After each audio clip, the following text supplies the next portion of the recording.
If you want to change the world, start off by making your bed. If you make your bed every morning, you will have accomplished the first task of the day. It will give you a small sense of pride, and it will encourage you to do another task, and another, and another. And by the end of the day, that one task completed will have turned into many tasks completed. Making your bed will also reinforce the fact that the little things in life matter. If you can't do the little things right, you'll never be able to do the big things right. And if by chance you have a miserable day, you will come home to a bed that is made, that you made. And a made bed gives you encouragement that tomorrow will be better. To pass SEAL training, there are a series of long swims that must be completed. One is the night swim. Before the swim, the instructors joyfully brief the students on all the species of sharks that inhabit the waters off San Clemente. They assure you, however, that no student has ever been eaten by a shark, at least not that they can remember. But you are also taught that if a shark begins to circle your position, stand your ground. Do not swim away. Do not act afraid. And if the shark, hungry for a midnight snack, darts towards you, then summons up all your strength and punch him in the snout, and he will turn and swim away. There are a lot of sharks in the world. If you hope to complete the swim, you will have to deal with them. So if you want to change the world, don't back down from the sharks.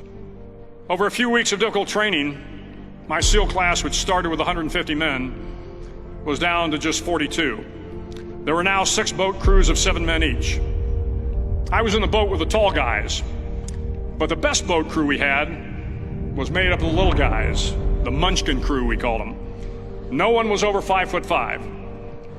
The Munchkin boat crew had 1 American Indian, 1 African American, 1 Polish American, 1 Greek American, 1 Italian American, and 2 tough kids from the Midwest.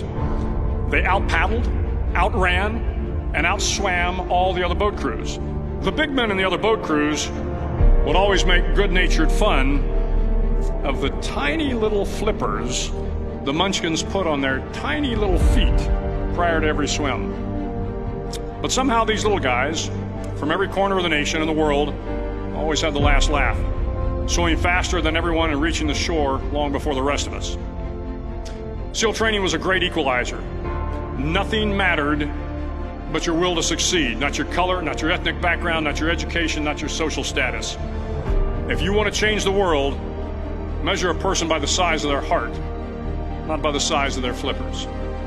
The 9th week of training is referred to as Hell Week.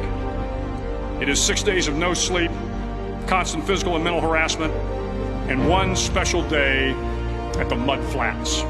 The Mud Flats are an area between San Diego and Tijuana where the water runs off and creates the Tijuana Sloughs, a swampy patch of terrain where the mud will engulf you. It is on Wednesday of Hell Week that you paddle down to the Mud Flats and spend the next 15 hours trying to survive the freezing cold, the howling wind, and the incessant pressure to quit from the instructors. As the sun began to set that Wednesday evening, my training class, having committed some egregious infraction to rules, was ordered into the mud. The mud consumed each man till there was nothing visible but our heads. The instructors told us we could leave the mud if only 5 men would quit. Only 5 men, just 5 men, and we could get out of the oppressive cold. Looking around the mud flat, it was apparent that some students were about to give up. It was still over 8 hours till the sun came up. 8 more hours of bone-chilling cold. The chattering teeth and the shivering moans of the trainees were so loud, it was hard to hear anything. And then one voice began to echo through the night. One voice raised in song. The song was terribly out of tune, but sung with great enthusiasm. One voice became 2, and 2 became 3, and before long, everyone in the class was singing. The instructors threatened us with more time in the mud if we kept up the singing, but the singing persisted, and somehow the mud seemed a little warmer, and the wind a little tamer, and the dawn not so far away. If I have learned anything in my time traveling the world, it is the power of hope, the power of one person, a Washington, a Lincoln, King, Mandela, and even a young girl from Pakistan, Malala. One person can change the world by giving people hope. So if you want to change the world, start each day with a task completed. Find someone to help you through life. Respect everyone. Know that life is not fair and that you will fail often. But if you take some risks, step up when the times are the toughest, face down the bullies, lift up the downtrodden, and never ever give up. If you do these things, the next generation and the generations that follow will live in a world far better than the one we have today. And what started here will indeed have changed the world for the better.